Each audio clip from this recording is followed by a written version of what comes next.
45. പ്രഭാതമുരളി ബാബ്ദാദ മധുബൻ. ബാബ പറയുന്നു, മധുരമായ കുട്ടികളെ, പാസ് വിത്ത് ഓണർ ആകണമെങ്കിൽ ബുദ്ധിയോഗം അല്പം പോലും എവിടെയും അലയരുത്. ഒരു ബാബയുടെ ഓർമ്മയുണ്ടായിരിക്കണം. ദേഹത്തെ ഓർമ്മിക്കുന്നവർക്ക് ഉയർന്ന പദവി നേടുവാൻ സാധിക്കില്ല. ചോദ്യം: ഏറ്റവും ഉയർന്ന ലക്ഷ്യം ഏതാണ്? ഉത്തരം: ആത്മാവ് ജീവിച്ചിരിക്കെ മരിച്ച് ഒരു ബാബയുടേതാകണം. മറ്റാരുടെയും ഓർമ്മ വരരുത്. ദേഹാഭിമാനം പൂർണ്ണമായും വിട്ടുപോകണം. ഇതാണ് ഉയർന്ന ലക്ഷ്യം. നിരന്തരം ദേഹി അഭിമാനി അവസ്ഥ ഉണ്ടാകണം. ഇതാണ് വലിയ ലക്ഷ്യം. ഇതിലൂടെയാണ് കർമാതീത അവസ്ഥ പ്രാപ്തമാക്കുന്നത്. ഗീതം: നീ സ്നേഹത്തിൻ്റെ സാഗരമാണ്. ഓം ശാന്തി. ഇപ്പോൾ ഈ ഗീതവും റോങ് ആണ്. സ്നേഹത്തിന് പകരം ജ്ഞാനത്തിൻ്റെ സാഗരം എന്നാണ് ആകേണ്ടത്. സ്നേഹത്തിൻ്റെ ലോട്ട, അതായത് ചെറിയ പാത്രമൊന്നുമില്ല. ലോട്ട ഗംഗാജലത്തിൻ്റെയും മറ്റുമാണുള്ളത്. അപ്പോൾ ഇത് ഭക്തി മാർഗത്തിലെ മഹിമയാണ്. ഇത് റോങ് ആണ്, അത് റൈറ്റ് ആണ്. ബാബ ആദ്യം ജ്ഞാനത്തിൻ്റെ സാഗരമാണ്. കുട്ടികളിൽ അല്പമെങ്കിലും ജ്ഞാനമുണ്ടെങ്കിൽ വളരെ ഉയർന്ന പദവി പ്രാപ്തമാക്കുന്നു. കുട്ടികൾക്കറിയാം, ഇപ്പോൾ ഈ സമയത്ത് നമ്മൾ തീർത്തും ചൈതന്യ ദിൽവാഡ ക്ഷേത്രത്തിലെ അംഗങ്ങളാണ്. അത് ജഡ ദിൽവാഡ ക്ഷേത്രമാണ്. ഇത് ചൈതന്യ ദിൽവാലയാണ്. ഇതും വണ്ടറാണല്ലോ. എവിടെയാണോ ജഡ സ്മാരകമുള്ളത് അവിടെ ചൈതന്യമായ നിങ്ങൾ വന്ന് ഇരിക്കുകയാണ്. എന്നാൽ മനുഷ്യർ ഒന്നും മനസ്സിലാക്കുന്നില്ല. മുന്നോട്ട് പോകവേ മനസ്സിലാകും. തീർച്ചയായും ഇത് ഗോഡ് ഫാദർലി യൂണിവേഴ്സിറ്റിയാണ്. ഇവിടെ ഭഗവാൻ പഠിപ്പിക്കുന്നു. ഇതിനേക്കാൾ വലിയ യൂണിവേഴ്സിറ്റി മറ്റൊന്നുണ്ടാവുക സാധ്യമല്ല. ഇത് തീർച്ചയായും ചൈതന്യ ദിൽവാഡ ക്ഷേത്രമാണ് എന്ന് മനസ്സിലാക്കും. ഈ ദിൽവാല ക്ഷേത്രം നിങ്ങളുടെ ആക്യുറേറ്റ് സ്മാരകമാണ്. മുകളിൽ മേൽത്തട്ടിൽ സൂര്യവംശിയും ചന്ദ്രവംശിയും ഉണ്ട്. താഴെ ആദിദേവനും ആദിദേവിയും കുട്ടികളും ഇരിക്കുകയാണ്. ഈ ഒന്നിൻ്റെ നാമം ബ്രഹ്മാവ് എന്നാണ്. പിന്നെ സരസ്വതി ബ്രഹ്മാവിൻ്റെ പുത്രിയാണ്. പ്രജാപിത ബ്രഹ്മാവുണ്ട്. അപ്പോൾ തീർച്ചയായും ഗോപഗോപികമാരും ഉണ്ടായിരിക്കുമല്ലോ. അത് ജഡചിത്രമാണ്. ആരാണോ പാസ്റ്റിൽ ഉണ്ടായിരുന്നിട്ട് പോയവർ, അവരുടെ ചിത്രങ്ങൾ ഉണ്ടാക്കപ്പെട്ടിരിക്കുകയാണ്. ആരെങ്കിലും മരിക്കുകയാണെങ്കിൽ ഉടൻ അവരുടെ ചിത്രം ഉണ്ടാക്കുന്നു. അവരുടെ പൊസിഷനോ ബയോഗ്രഫിയോ അറിയുകയില്ലെങ്കിൽ, ഓക്കുപ്പേഷൻ എഴുതിയിട്ടില്ലെങ്കിൽ ആ ചിത്രം ഒരു ഉപയോഗവും ഇല്ലാത്തതായി. ഇന്നയാൾ ഇന്ന കർത്തവ്യം ചെയ്തിട്ടുണ്ട് എന്നത് അറിയാൻ കഴിയുന്നു. ഇപ്പോൾ ഈ ദേവതമാരുടെ ക്ഷേത്രങ്ങളുണ്ട്. അവരുടെ ഓക്കുപ്പേഷനും ബയോഗ്രഫിയും ആർക്കും അറിയില്ല. ഉയർന്നതിലും ഉയർന്ന ശിവബാബയെ ആരും അറിയുന്നില്ല. ഈ സമയത്ത് കുട്ടികളായ നിങ്ങൾ സർവരുടെയും ബയോഗ്രഫി അറിയുന്നു. ആരെയാണോ പൂജിക്കുന്നത് അവരിൽ മുഖ്യമായും ആരെല്ലാമാണ് ഉണ്ടായിരുന്നിട്ട് പോയത്? ഉയർന്നതിലും ഉയർന്നതാണ് ഭഗവാൻ. ശിവരാത്രിയും ആഘോഷിക്കുന്നു. അപ്പോൾ തീർച്ചയായും ആ ഒന്നിൻ്റെ അവതരണം നടന്നിട്ടുണ്ട്. എന്നാൽ എപ്പോൾ നടന്നു? ആ ഒന്ന് വന്ന് എന്തു ചെയ്തു? ഇത് ആർക്കും അറിയില്ല. ശിവനോടൊപ്പം ബ്രഹ്മാവ് തീർച്ചയായും ഉണ്ട്. ആദിദേവനും ആദിദേവിയും ആരാണ്? അവർക്ക് ഇത്രയും ഭുജങ്ങൾ എന്തുകൊണ്ട് നൽകിയിരിക്കുന്നു? കാരണം അഭിവൃദ്ധി ഉണ്ടാകുന്നുവല്ലോ. പ്രജാപിത ബ്രഹ്മാവിലൂടെ എത്ര അഭിവൃദ്ധി ഉണ്ടാകുന്നു. ബ്രഹ്മാവിനെ കുറിച്ച് തന്നെയാണ് പറയുന്നത്. 100 ഭുജങ്ങളും 1000 ഭുജങ്ങളുമുള്ളവൻ. വിഷ്ണുവിൻ്റെയും ശങ്കരൻ്റെയും കാര്യത്തിൽ ഇത്രയും ഭുജങ്ങൾ പറയുകയില്ല. ബ്രഹ്മാവിനെക്കുറിച്ച് എന്തുകൊണ്ട് പറയുന്നു? ഈ പ്രജാപിത ബ്രഹ്മാവിൻ്റേത് തന്നെയാണല്ലോ മുഴുവൻ വംശാവലിയും. ഇത് ഏതെങ്കിലും കൈകളുടെ കാര്യമല്ല. 1000 കൈകളുള്ള ബ്രഹ്മാവ് എന്നവർ പറയുന്നു, പക്ഷേ അർത്ഥം മനസ്സിലാക്കുന്നില്ല. ഇപ്പോൾ നിങ്ങൾ പ്രാക്ടിക്കലിൽ നോക്കൂ, ബ്രഹ്മാവിന് എത്ര ഭുജങ്ങളുണ്ടെന്ന്. ഇത് പരിധിയില്ലാത്ത ഭുജങ്ങളാണ്. പ്രജാപിത ബ്രഹ്മാവിനെ എല്ലാവരും അംഗീകരിക്കുന്നു, പക്ഷേ ഓക്കുപേഷനെ അറിയുന്നില്ല. ആത്മാവിന് കൈകളൊന്നുമില്ല. കൈകൾ ശരീരത്തിനാണുള്ളത്. ഇത്രയും കോടിക്കണക്കിന് ബ്രദേഴ്സ് ഉണ്ട്. അപ്പോൾ അവരുടെ എത്ര കൈകളായി? അപ്പോൾ ആദ്യം ആരെങ്കിലും പൂർണ്ണ രീതിയിൽ ജ്ഞാനം മനസ്സിലാക്കണം. അപ്പോൾ പിന്നീട് ഈ കാര്യങ്ങൾ കേൾപ്പിക്കണം. ഏറ്റവും ആദ്യത്തെ മുഖ്യ കാര്യം ഒന്നാണ്. ബാബ പറയുന്നു, എന്നെ ഓർമ്മിക്കൂ, സമ്പത്തിനെയും ഓർമ്മിക്കൂ. പിന്നെ ജ്ഞാനസാഗരം എന്നും പാടപ്പെട്ടിട്ടുണ്ട്. എത്ര അളവറ്റ പോയിന്റ്സ് കേൾപ്പിക്കുന്നു. ഇത്രയും പോയിന്റ്സ് എല്ലാം ഓർമ്മയിലുണ്ടായിരിക്കുക സാധ്യമല്ല. സാരം ബുദ്ധിയിൽ അവശേഷിക്കുന്നു. അവസാനം സാരം ആകുന്നു മന്മനാഭവ. ജ്ഞാനത്തിൻ്റെ സാഗരം എന്ന് ശ്രീകൃഷ്ണനെ പറയില്ല. അത് രചനയാണ്. രചയിതാവ് ഒരേ ഒരു ബാബയാണ്. ബാബ തന്നെയാണ് സർവർക്കും സമ്പത്ത് നൽകുകയും വീട്ടിലേക്ക് കൊണ്ടുപോവുകയും ചെയ്യുന്നത്. ബാബയുടെയും ആത്മാക്കളുടെയും വീട് തന്നെ സൈലൻസ് ഹോമാണ്. വിഷ്ണുപുരിയെ ബാബയുടെ വീട് എന്ന് പറയില്ല. വീട് മൂലവതനമാണ്. അവിടെ ആത്മാക്കൾ വസിക്കുന്നു. ഈ എല്ലാ കാര്യങ്ങളും സെൻസിബിളായ കുട്ടികൾക്ക് തന്നെയാണ് ധാരണ ചെയ്യുവാൻ സാധിക്കുന്നത്. ഇത്രയും മുഴുവൻ ജ്ഞാനവും ആരുടെയും ബുദ്ധിയിൽ ഓർമ്മയുണ്ടായിരിക്കുക സാധ്യമല്ല. ഇത്രയും പേപ്പർ എഴുതുവാൻ സാധിക്കില്ല. ഈ മുരളികൾ മുഴുവനും ശേഖരിക്കുകയാണെങ്കിൽ ഈ മുഴുവൻ ഹാളിനേക്കാളും അധികമായേന്. ആ പഠനത്തിലും എത്ര അനേകം പുസ്തകങ്ങളുണ്ട്. പരീക്ഷ പാസ്സായെങ്കിൽ പിന്നെ സാരം ബുദ്ധിയിലിരിക്കുന്നു. ബാരിസ്റ്ററിയുടെ പരീക്ഷ പാസ്സായി ഒരു ജന്മത്തേക്ക് അല്പകാല സുഖം ലഭിക്കുന്നു. അത് വിനാശി സമ്പാദ്യമാണ്.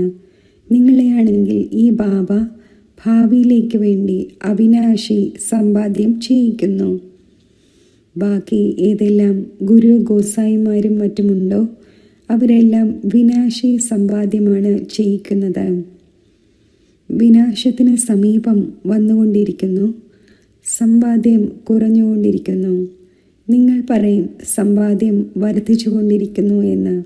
പക്ഷേ അല്ല, ഇതെല്ലാം ഇല്ലാതാകേണ്ടതുണ്ട്. മുൻപ് രാജാക്കന്മാർ തുടങ്ങിയവരുടെ സമ്പാദ്യം നടന്നിരുന്നു. ഇപ്പോഴാണെങ്കിൽ അതുമില്ല. നിങ്ങളുടെ സമ്പാദ്യമാണെങ്കിൽ എത്ര സമയം നടക്കുന്നു? നിങ്ങൾക്കറിയാം, ഇത് മുൻകൂട്ടി തയ്യാറാക്കപ്പെട്ട ഡ്രാമയാണ്. അതിനെ ലോകത്തിൽ ആർക്കും അറിയില്ല. നിങ്ങളിലുള്ളവർക്കും ധാരണ ഉണ്ടാകുന്നത് നമ്പർ വൈസ് ആയാണ്. പലർക്കും തീർത്തും ഒന്നും മനസ്സിലാക്കിക്കാൻ സാധിക്കുന്നില്ല. ചിലർ പറയുന്നു, നമ്മൾ മിത്രസംബന്ധികളെയും മറ്റും മനസ്സിലാക്കിക്കുന്നു എന്ന്.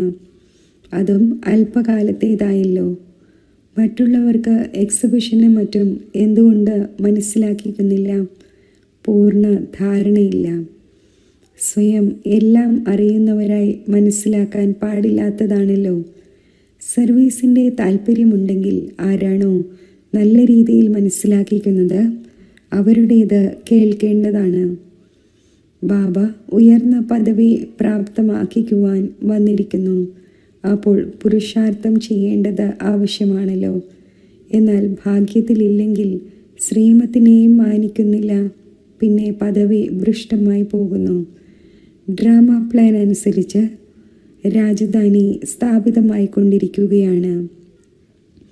അതിൽ എല്ലാ പ്രകാരത്തിലുള്ളവരും വേണമല്ലോ. കുട്ടികൾക്ക് മനസ്സിലാക്കാൻ സാധിക്കും. ചിലർ നന്നായി പ്രജകളെ തയ്യാറാക്കുന്നവരാണ്, ചിലർ കുറവാണ്. ബാബ പറയുന്നു, ഞാൻ നിങ്ങളെ രാജയോഗം പഠിപ്പിക്കാൻ വന്നിരിക്കുന്നു. ദിൽവാല ക്ഷേത്രത്തിൽ രാജാക്കന്മാരുടെ ചിത്രമുണ്ടല്ലോ. ആര് പൂജ്യരാകുന്നുവോ അവർ തന്നെ പിന്നെ പൂജാരിയാകുന്നു. രാജാവിൻ്റെയും റാണിയുടെയും പദവി ഉയർന്നതാണല്ലോ. പിന്നെ വാമമാർഗത്തിൽ വരുന്നു. അപ്പോഴും രാജപദം അഥവാ വലിയ വലിയ ധനികരുണ്ട്. ജഗന്നാഥ ക്ഷേത്രത്തിൽ എല്ലാവർക്കും കിരീടം കാണിച്ചിരിക്കുകയാണ്. പ്രജയ്ക്ക് കിരീടമുണ്ടാകില്ല. കിരീടമുള്ള രാജാക്കന്മാരെയും വികാരത്തിൽ കാണിക്കുന്നു. സുഖസമ്പത്തുകൾ അവർക്ക് വളരെയധികം ഉണ്ടായിരിക്കും. സമ്പത്തിൻ്റെ ഏറ്റക്കുറച്ചിലുകളുണ്ട്. വജ്രത്തിൻ്റെ കൊട്ടാരവും വെള്ളിയുടെ കൊട്ടാരവും തമ്മിൽ വ്യത്യാസമുണ്ടായിരിക്കും. ബാബ കുട്ടികളോട് പറയും, നന്നായി പുരുഷാർത്ഥം ചെയ്ത് ഉയർന്ന പദവി നേടൂ. രാജാക്കന്മാർക്ക് സുഖം കൂടുതൽ ഉണ്ടായിരിക്കും. അവിടെ എല്ലാവരും സുഖമുള്ളവരാണ്. ഏതുപോലെ ഇവിടെ എല്ലാവർക്കും ദുഃഖമാണ്. രോഗവും മറ്റും എല്ലാവർക്കും തീർച്ചയായും ഉണ്ടാകുന്നു. അവിടെ സുഖം തന്നെ സുഖമാണ്. എന്നിരുന്നാലും പദവി നമ്പർ വൈസാണ്. ബാബ സദാ പറയുന്നു, പുരുഷാർത്ഥം ചെയ്തുകൊണ്ടിരിക്കൂ, അലസരാകാതിരിക്കൂ. ഡ്രാമ അനുസരിച്ച് ഇവരുടെ സദ്ഗതി ഇപ്രകാരം ഇത്രയും തന്നെയാണ് എന്ന് പുരുഷാർത്ഥത്തിലൂടെ മനസ്സിലാക്കുന്നു. തൻ്റെ സദ്ഗതിക്ക് വേണ്ടി ശ്രീമത്ത് അനുസരിച്ച് നടക്കണം. ടീച്ചറിൻ്റെ മതത്തിലൂടെ സ്റ്റുഡൻറ്റ് നടക്കാതിരുന്നാൽ ഒരു ഉപയോഗവും ഇല്ലാത്തതായി. എല്ലാവരും നമ്പർ വൈസ് പുരുഷാർത്ഥം അനുസരിച്ചുള്ളവരാണ്. നമുക്ക് ഇത് ചെയ്യുവാൻ സാധിക്കില്ല എന്ന് അഥവാ ആരെങ്കിലും പറയുകയാണെങ്കിൽ ബാക്കി എന്ത് പഠിക്കുവാനാണ്? പഠിച്ച് സമർത്ഥരാകണം. ഇവർ വളരെ നന്നായി മനസ്സിലാക്കിക്കുന്നു എന്നാരും പറയണം. എന്നാൽ ആത്മാവ് ജീവിച്ചിരിക്കെ മരിച്ച് ഒരു ബാബയുടേതാകണം. മറ്റാരും ഓർമ്മ വരരുത്. ദേഹാഭിമാനം വിട്ടുപോകണം. ഇതാണ് ഉയർന്ന ലക്ഷ്യം. സർവ്വതും മറക്കേണ്ടതുണ്ട്. പൂർണ്ണമായും ദേഹി അഭിമാനി അവസ്ഥ ഉണ്ടാകണം. ഇത് വലിയ ലക്ഷ്യമാണ്. അവിടെ ആത്മാക്കൾ അശരീരി തന്നെയാണ്. പിന്നെ ഇവിടെ വന്ന് ദേഹം ധാരണ ചെയ്യുന്നു. ഇപ്പോൾ പിന്നെ ഇവിടെ ഈ ദേഹത്തിൽ ആയിരിക്കുമ്പോഴും സ്വയം അശരീരിയായി മനസ്സിലാക്കണം. ഈ പ്രയത്നം വളരെ ഭാരിച്ചതാണ്. സ്വയം ആത്മാവാണെന്ന് മനസ്സിലാക്കി കർമാതീത അവസ്ഥയിൽ ഇരിക്കണം. സർപ്പത്തിന് പോലും ബുദ്ധിയുണ്ടല്ലോ. പഴയ തോൽ ഉപേക്ഷിക്കുന്നു. നിങ്ങൾക്ക് ദേഹാഭിമാനത്തിൽ നിന്നും എത്ര മാറേണ്ടതുണ്ട്. മൂലവതനത്തിലാണെങ്കിൽ നിങ്ങൾ ദേഹി അഭിമാനി തന്നെയാണ്. ഇവിടെ ദേഹത്തിലായിരിക്കുമ്പോഴും സ്വയം ആത്മാവാണ് എന്ന് മനസ്സിലാക്കണം. ദേഹാഭിമാനം ഇല്ലാതാകണം. എത്ര വലിയ പരീക്ഷയാണ്. ഭഗവാന് സ്വയം വന്ന് പഠിപ്പിക്കേണ്ടി വരുന്നു. ദേഹത്തിൻ്റെ എല്ലാ സംബന്ധങ്ങളും ഉപേക്ഷിച്ച് എൻ്റേതാകൂ.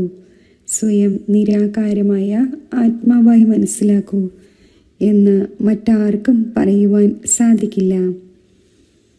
ഒരു വസ്തുവിൻ്റെയും ബോധം ഉണ്ടായിരിക്കരുത്.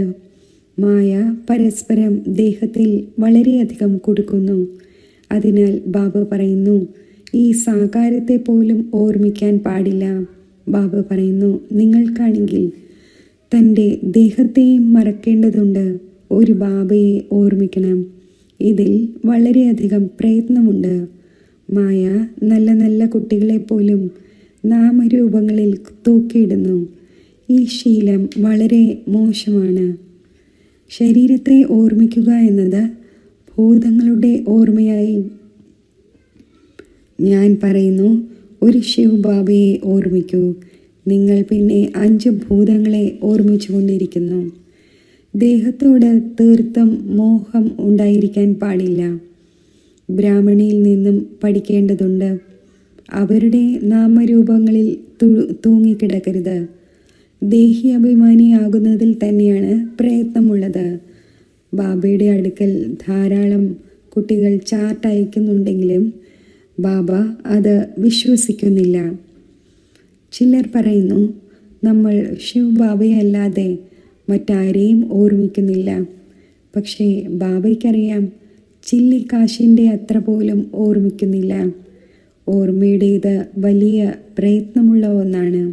എവിടെയെങ്കിലുമൊക്കെ കുടുങ്ങിക്കിടക്കുന്നു. ദേഹധാരിയെ ഓർമ്മിക്കുന്നത് 5 ഭൂതങ്ങളുടെ ഓർമ്മയാണ്. ഇതിനെ ഭൂതപൂജ എന്ന് പറയുന്നു. ഭൂതത്തെ ഓർമ്മിക്കുന്നു. ഇവിടെയാണെങ്കിൽ നിങ്ങൾക്ക് ഒരു ശിവ് ബാബയെ ഓർമ്മിക്കണം. പൂജയുടെ കാര്യമേ ഇല്ല. ഭക്തിയുടെ പേരും അടയാളവും അപ്രത്യക്ഷമാകുന്നു. പിന്നെ ചിത്രങ്ങളെ എന്തോർമ്മിക്കുവാനാണ്? അത് മണ്ണിനാൽ ഉണ്ടാക്കപ്പെട്ടതാണ്. ബാബ പറയുന്നു, ഇതുമെല്ലാം ഡ്രാമയിൽ അടങ്ങിയതാണ്. ഇപ്പോൾ വീണ്ടും നിങ്ങളെ പൂജാരിയിൽ നിന്നും പൂജ്യരാക്കുന്നു. ഒരു ബാബയെ അല്ലാതെ ഒരു ശരീരത്തെയും ഓർമ്മിക്കരുത്. ആത്മാവ് എപ്പോഴാണോ പാവനമായി മാറുന്നത്, അപ്പോൾ പിന്നെ ശരീരവും പാവനമായത് ലഭിക്കും. ഇപ്പോഴാണെങ്കിൽ ഈ ശരീരം പാവനമല്ല.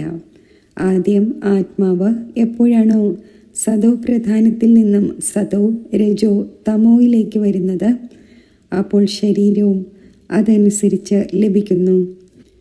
ഇപ്പോൾ നിങ്ങളുടെ ആത്മാവ് പാവനമായി മാറും. എന്നാൽ ശരീരം ഇപ്പോൾ പാവനമാകില്ല. ഇത് മനസ്സിലാക്കേണ്ട കാര്യങ്ങളാണ്. ആരാണോ നല്ല രീതിയിൽ മനസ്സിലാക്കിയ ശേഷം മനസ്സിലാക്കിച്ചു കൊണ്ടിരിക്കുന്നത്, അവരുടെ ബുദ്ധിയിലാണ് ഈ പോയിന്റ്സും ഇരിക്കുക. ആത്മാവിന് സതോ പ്രധാനം ആകണം. ബാബയെ ഓർമ്മിക്കുന്നതിൻ്റെ തന്നെയാണ് വലിയ പ്രയത്നം. പലർക്കും അല്പം പോലും ഓർമ്മ നിലനിൽക്കുന്നില്ല. പാസ് വിത്ത് ഓണർ ആകുന്നതിന് വേണ്ടി ബുദ്ധിയോഗം അല്പം പോലും എവിടെയും അലയരുത്. ഒരു ബാബയുടെ തന്നെ ഓർമ്മയുണ്ടായിരിക്കട്ടെ. എന്നാൽ കുട്ടികളുടെ ബുദ്ധിയോഗം അലഞ്ഞുകൊണ്ടേയിരിക്കുന്നു. എത്രത്തോളം വളരെ പേരെ തനിക്ക് സമാനമാക്കുമോ അത്രയും തന്നെ പദവി ലഭിക്കും. ദേഹത്തെ ഓർമ്മിക്കുന്നവർക്ക് ഒരിക്കലും ഉയർന്ന പദവി നേടുവാൻ സാധിക്കില്ല. ഇവിടെയാണെങ്കിൽ പാസ് വിത്ത് ഓണർ ആകണം. പ്രയത്നമില്ലാതെ ഈ പദവി എങ്ങനെ ലഭിക്കും? ദേഹത്തെ ഓർമ്മിക്കുന്നവർക്ക് പുരുഷാർത്ഥം ചെയ്യുവാൻ സാധിക്കില്ല. ബാബ പറയുന്നു, പുരുഷാർത്ഥം ചെയ്യുന്നവരെ ഫോളോ ചെയ്യൂ. ഈ ഒന്നും പുരുഷാർത്ഥിയാണല്ലോ. ഇത് വളരെ വിചിത്രമായ ജ്ഞാനമാണ്. ലോകത്തിൽ ആർക്കും അറിയില്ല. ആത്മാവിൻ്റെ ചേഞ്ച് എങ്ങനെ ഉണ്ടാകുന്നു എന്ന് ആരുടെയും ബുദ്ധിയിൽ ഇരിക്കുകയില്ല. ഇത് മുഴുവനും ഗുപ്ത പ്രയത്നമാണ്. ബാബയും ഗുപ്തമാണ്.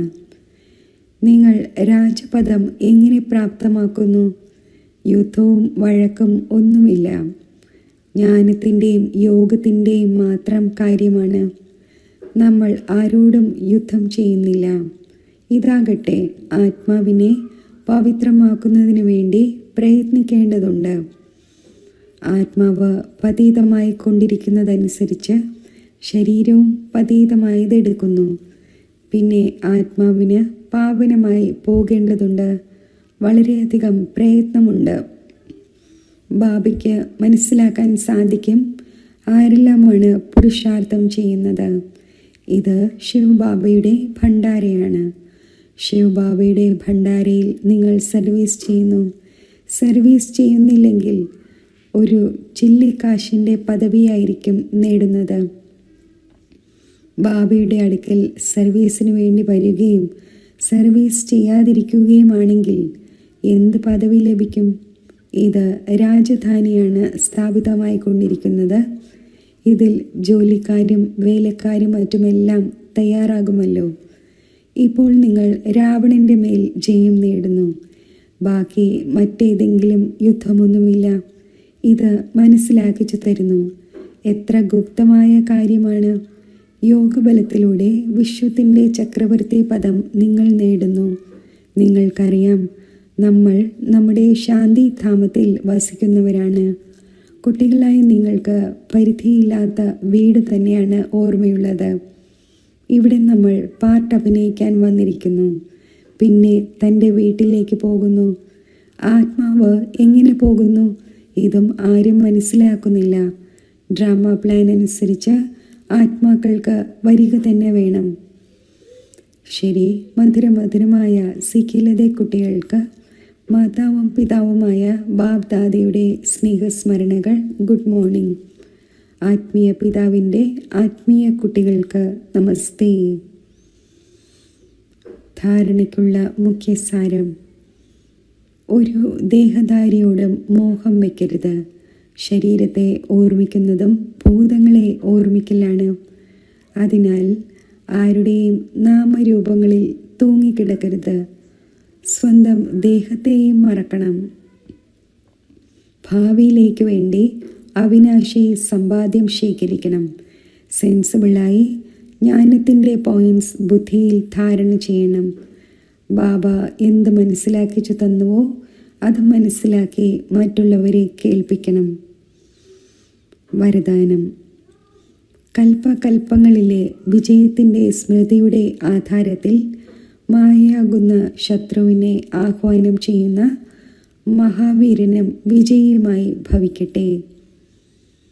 മഹാവീരനും വിജയിയുമായ കുട്ടികൾ പരീക്ഷയെ കണ്ട് ഭയപ്പെടുന്നില്ല.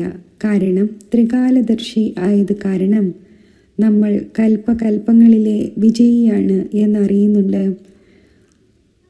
ബാബ നമ്മുടെ അടുക്കൽ മായയെ അയക്കാതിരിക്കൂ, കൃപ കാണിക്കൂ, ആശീർവദിക്കൂ, ശക്തി നൽകൂ, എന്ത് ചെയ്യട്ടെ, ഏതെങ്കിലും വഴി നൽകൂ എന്ന് മഹാവീരന് ഒരിക്കലും പറയുവാൻ സാധിക്കില്ല. ഇതും ദൗർബല്യമാണ്. മഹാവീരനാണെങ്കിൽ ശത്രുവിനെ ആഹ്വാനം ചെയ്യുന്നു, വരൂ നമ്മൾ വിജയിയാകട്ടെ എന്ന്. സ്ലോഗൻ: സമയത്തിൻ്റെ സൂചനയാണ് സമ്മാനമാകൂ, സമ്പന്നമാകൂ. അവ്യക്ത സൂചന: ഏകാന്തപ്രിയരാകൂ, ഏകതയും ഏകാഗ്രതയും വർദ്ധിപ്പിക്കൂ. ഏതൊരു സിദ്ധിക്ക് വേണ്ടിയും ഒന്നാമതായി ഏകാന്തത, രണ്ടാമതായി ഏകാഗ്രത, രണ്ടിൻ്റെയും വിധിയിലൂടെ സിദ്ധി നേടുന്നു. ഇതുപോലെ താങ്കളുടെ സ്മാരക ചിത്രങ്ങളിലൂടെ സിദ്ധി പ്രാപ്തമാക്കുന്നവർ വിശേഷിച്ച് രണ്ട് കാര്യങ്ങളുടെ വിധി സ്വായത്തമാക്കുന്നു: ഏകാന്തവാസിയും ഏകാഗ്രതയും. ഈ വിധി താങ്കളും സാകാരത്തിൽ സ്വായത്തമാക്കൂ. ഏകാഗ്രത കുറഞ്ഞു പോകുന്നതിൻ്റെ കാരണം തന്നെ ദൃഢനിശ്ചയത്തിൻ്റെ കുറവാണ്. ഏകാന്തവാസി ആകുന്നത് കുറയുന്നത് കാരണം തന്നെയാണ് സാധാരണ സങ്കല്പം ബീജത്തെ ദുർബലമാക്കി മാറ്റുന്നത്. അതിനാൽ ഈ വിധിയിലൂടെ സിദ്ധി സ്വരൂപമാകൂ. ഓം ശാന്തി. ആത്മസ്വരൂപത്തിൻ്റെ സ്മൃതിയെ ഞാൻ ജ്ഞാനബലവും ബുദ്ധിബലവും കൊണ്ട് സ്പഷ്ടമാക്കുന്നു.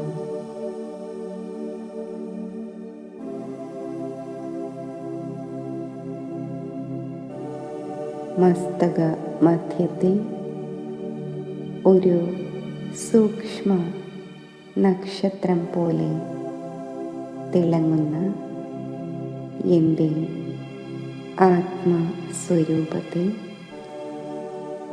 ബുദ്ധിബലത്തിലൂടെ ഞാൻ സ്പഷ്ടമായി കാണുന്നു.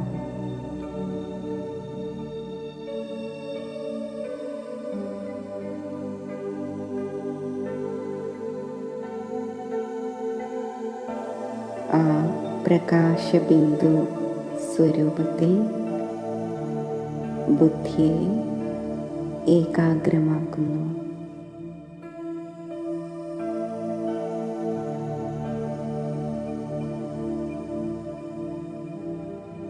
പ്രകാശ സ്വരൂപമായി ഭാരരഹിത അവസ്ഥയിൽ ഞാൻ സ്ഥിതി ചെയ്യുന്നു.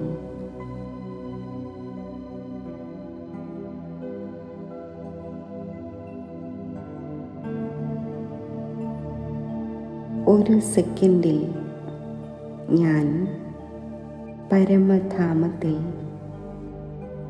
ബാബയുടെ സ്വരൂപത്തിൽ ബുദ്ധിയെ ഏകാഗ്രമാക്കുന്നു.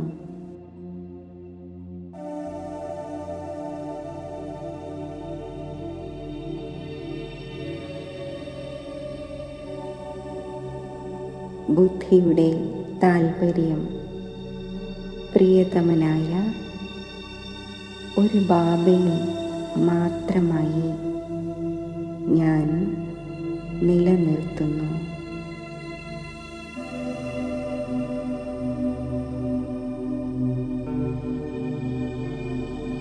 പ്രകാശ ബിന്ദുരൂപിയായ ബാബയിൽ എൻ്റെ ബുദ്ധിയുടെ കണക്ഷൻ ചേർക്കുന്നു.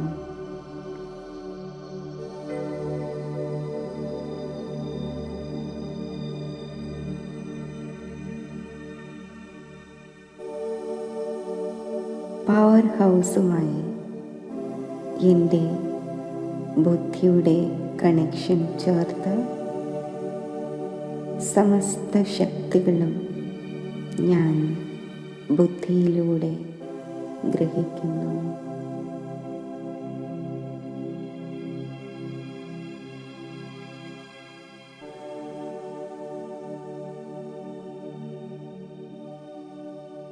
സർവശക്തി സമ്പന്ന അവസ്ഥ ഞാൻ കൈവരിക്കുന്നു.